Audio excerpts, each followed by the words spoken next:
দর্শক এবার এক এক নজরে জানাবো দৈনিক পত্রিকার শিরোনামগুলো। আমার হাতে শুরুতেই রয়েছে দৈনিক ইত্তেফাক পত্রিকা।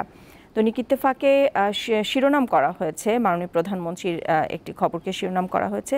আপনারা জানেন যে গতকাল তিনি পটুয়াখালীতে ঘূর্ণিঝড়ে ক্ষতিগ্রস্তদের দেখতে গিয়েছেন, সেই বিষয়টিকে গুরুত্ব দেওয়া হয়েছে। যতদিন প্রয়োজন ততদিন পাশে থাকবে প্রধানমন্ত্রী, পটুয়াখালীতে ঘূর্ণিঝড়ে ক্ষতিগ্রস্ত এলাকা পরিদর্শন। এছাড়াও এমসিসিআই এর জরিপ, ব্যবসার পরিবেশের অবনতি হয়েছে, এখনও বড় চ্যালেঞ্জ রয়েছে এনবিআর এর। সালমান এফ রহমানের উক্তি দিয়ে এই প্রতিবেদনটি করা হয়েছে। আমার হাতে এরপরে রয়েছে দৈনিক সমকাল পত্রিকা।